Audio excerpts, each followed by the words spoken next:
Biarritz Olimpikeko formakuntza zentroak elkarlan bat abiatu du Hego Euskal Herriko beste errugbi talde batzurekin. Cristian Amorenak martxan jarri duen proiektua. Saratarrak Beon jokatu izan zuen Gazetan eta ostean, Igoaldean bizitzelarik Hernaniko klubean ere entrenatzaile izan zen, baita Gipuzkoako selekzioan ere besteak beste. Duela urte betetik, Biarritz Olimpikeko 18 urtetik beherakoen entrenatzailea da, helburu garbi batekin. Lotura egitea ipar eta hego artean eta jokalariak nasiz bi aldeetan. Proiektu horren helburua da zubilan bat egitea hegoaldea eta iparraldeen artean. Ni buruan naukan beti posile ginuela hemengo gaztei eman aukera jokatzeko, ikusten ditugu geho eta gehiago kanpotarrak etortzen diela hemengo taldetan, eta ikusiz inguruan dauzkagun kalitateak izan iparraldean hegoaldea, ni sineste dut guen gaztengan eta uste dut posile dutela maila eman. Hainbat klubetako jokalarirekin ari dira jada elkarlanean. Berez lan ari gara egiten eskolatik, 14 urtetan dauzkagu getxoko batzuk etortzen diena, 15 urtekotan ere getxokoak, ari gara beste klub Txingudi, inguruko klubak, Hernanirekin lan egiten dugu Krabos gure kategorian, entrenatzen duten kategorian, ordizikoak ere, hoiekin, eta ari gara zabaltzen.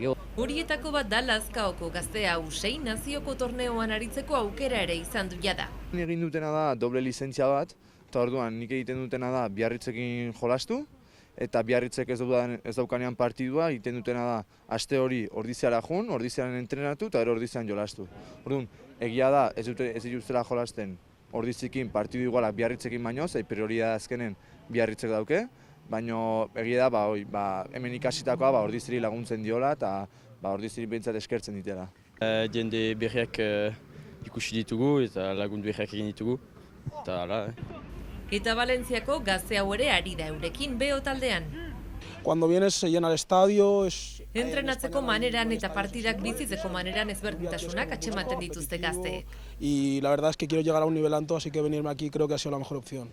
Iparraldeen baita zailatasuna, Frantzi guztin generalean, da futbola bezala, txikitatik jendea rugbin jolasten, rugbiko baloi batekin, orduan zailatasuna eta rugbik dauken filosofia hori oso ezberdina. 18 urtetik azpikoentzat legeak uzten du lizentzia bikoitza izatea eta beraz, kluben arteko loturak egiteko hegoaldeko jokalariak etortzen dira Biarritzera esperientzia trukaketa izateko, beste esperientzia batzuk ikasteko eta beraien herrietako klubetan aplikatzeko. Biarritz lehenengo taldea ekipo profesional bada eta zu beti ikustezu jendea profesionala izaten tala eta zuri iriste aukera etortzea Biarritzeko kategori inferior eta ikuste aukera zuk altzula horako talde bat iritsi, kiston aukera da. Ematen digu aukera jaot iparraldean eta hegoaldean jokatzeko. Beraz hori zen azkenean helburua, ez ginituen bere klubetik atia nahi, eta nahi duguna da hemen ikasten dutena hoien launei, ez hoiei bakarrik, hoien launein pasatzea eta zabaltzea. Duela gutxi Biarritzeko Beo eta Euskadiko selekzioko 18 urtez azpiko lagunarteko partida jokatu dute Agileran, partida bat baino gehiago. Lan polita egiten da, nahi duguna da, elgar aberastu bat besteari trukatuz, izan formakuntzan, izan prestakuntzan, pixkat elgar hasi, ezi eta hasi. Gazteek beren maila erakusteko parada dute, baina hori baino gehiago Beok duela urtebete hasi duen elkarlan honen fruituetako bat da ere euskara errugbi munduan sustatzea. Aurten bi aldeetako 12 jokalari euskaraz ari baitira. 8 iparraldekoa eta 4 hegoaldekoa eta guguen artean sasoi guzia euskaraz mintzatzen gara. Biarritzen bertan euskaraz hitz egiten zekienak, euskaraz hitz egiten hasi direla eta orduan komunitate oso ondo egin dugu. Eta bentaja nik hasien pentsatzen duen, urte bat hemen frantsesa zehoz ikasiko, baina ematen ez hemen euskaraz hasi dela jendea hitz egiten, ohitu naiz, azkenen ez eta asko ikasi, baina hurrengo urtean ja ikasi behar markoet.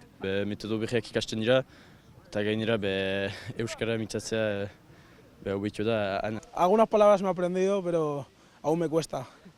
Euskadiko selekzioko 26 neska ere etorri berri dira Biarritzera partida bat jokatzera. Eta eskoletako neska mutilekin ere ari dira lanean. Lehendabiziko ikasturtea bete dute jada bilan positiboarekin eta aurrera pausoak ematen jarraitzeko motibatuta.